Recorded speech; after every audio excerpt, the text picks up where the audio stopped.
we're good to go. So I'm just going to start, and if Ron needs to bust in here at some point, he will. So, hello, my name's Greg Johnston. I'm a senior in software, and we're a ground penetrating radar manufacturer from Canada. So the plan is that I'm going to be talking for somewhere around 45 minutes or so, and ask questions, type in questions. And so we're going to save those for the end, but by all means, if you think of a, put it down so we, okay. So, okay, let me make one adjustment here.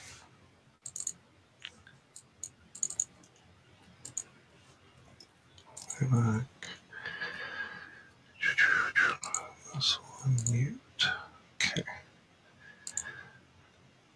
All right, I think I'm actually ready now. Okay, I'm fairly confident when I say that the #1 application for GPR worldwide is utility locating. To me, the simple reason for this is its ability to detect both metallic and non-metallic objects. In the utility world, this is things like plastic and concrete pipes.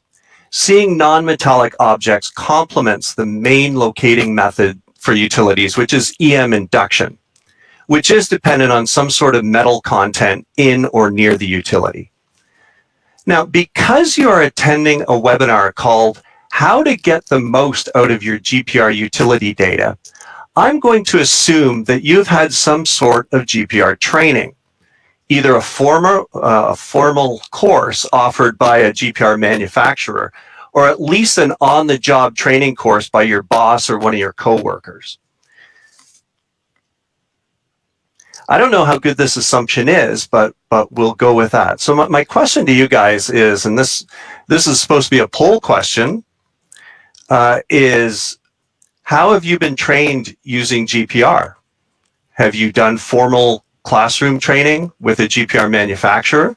Have you done formal classroom training with another organization?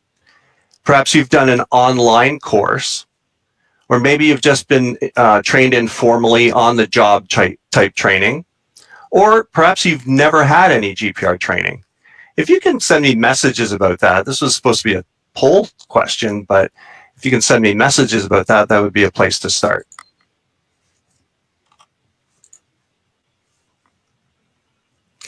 Okay, a typical GPR training course for utility locators, let's call it GPR 101, goes something like this. Lesson 1. GPR is a technology that uses radio waves to image objects in the subsurface. Lesson 2. Hyperbolas are the GPR response to an object in the subsurface. Lesson 3. Hyperbolas form as the GPR passes over top of an object. Here's an animation that shows this concept. Lesson 4. The actual location of the object is at the top of the hyperbola. After you find an object, the question utility locators want answered is whether the object is a utility or not. So that leads to lesson 5.